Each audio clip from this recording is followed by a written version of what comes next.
Hello friends, this is Melissa Phillips and I wanted to create a card showing you how to use the Into the Blooms evergreen dies from Paper Tray ink. They are my favorite and perfect for Christmas and all year round. I started with a pure poppy cardstock base that I had hot foiled using the Fanciful Snowflakes background foil plate, and then I just adhered it along the left edge of my card. I then die cut the Into the Blooms evergreen trees from white cardstock and ink blended using ripe avocado and pine feather. The pine feather just adds kind of a depth and dimension and a deep dark green to the evergreen trees. Then I just took a little spray bottle full of water and lightly splattered ink over the top, and then soaked it up using a dried paper towel. This is a really great way to get those white water splotches in your die cuts and get a watercolor effect.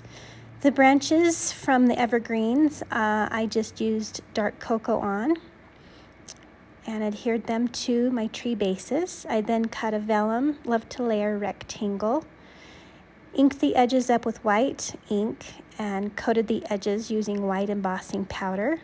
Took a little brush and lightly dusted off the excess that I didn't want to show. And then I used my heat tool and just heated the edges up of my vellum rectangle, starting behind the vellum and then making sure everything was melted by going across the top as well. I then adhered it down the left edge of my card, right over the snowflake banner.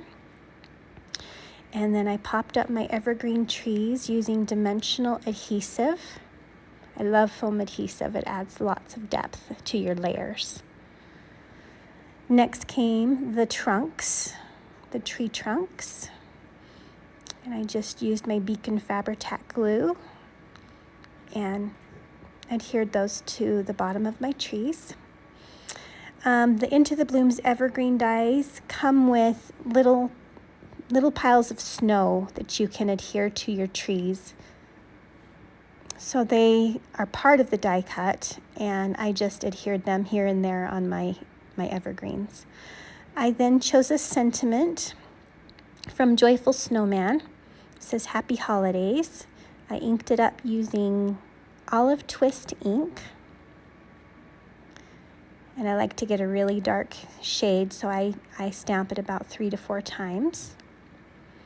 And then that die was just a little too bare for me, so I used one of the vase collections and the branches to highlight the edges and kind of frame in my Happy Holidays sentiment. It's a 2-step stamp, so I started with Simply Chartreuse for the base layer and then used ripe avocado to get the veining and the stems in that second deep layer.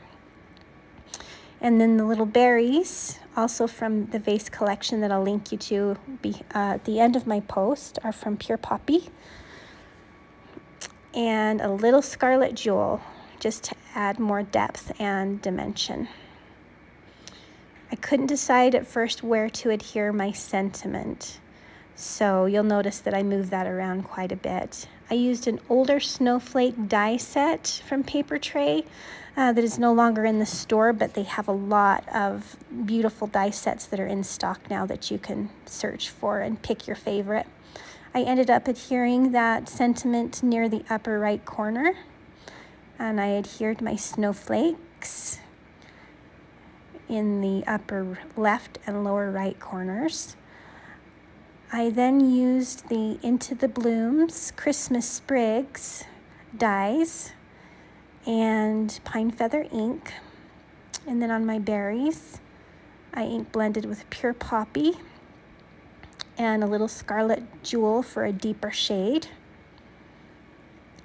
and richness. I just love how those two colors blend so well together. Then once again, I added water for my water droplets to achieve that watercolor effect. I don't wait for them to dry. I just soak up that excess water using a folded up paper towel. Then came the hard part, which was where am I going to adhere these little stems and berries. So you'll notice I move those around a little bit till I get them just where I want them. I'm trying to create the rule of thirds, which basically means that your eye is kind of drawn in a triangle to the center or focal point of your card. And by having those two branches at the bottom of my card, I felt like it was a little bit off balance and off center. So I moved it up on top of that large left snowflake with the berries. Next came a couple of gold cardstock glitter pine sprigs just to add a little shimmer and shine. And then some adhesive pearls in a really deep dark cranberry color. I just added them to my berries and the center of that smaller snowflake. Lastly were some clear and silver sequins. I mixed gold and silver accents in my card just because it's Christmas and you can do that. Mixing metallics is really kind of a fun way to add some shimmer. Sequins are on, so the final step is just adding some crystal Stickles glitter, which is my favorite. There's no better way to add that little shimmer of snow than this crystal glitter. And so I just added it to my white accents, my Christmas trees, my snow piles, and my berries. Hope you enjoyed this video. Thank you so much for watching.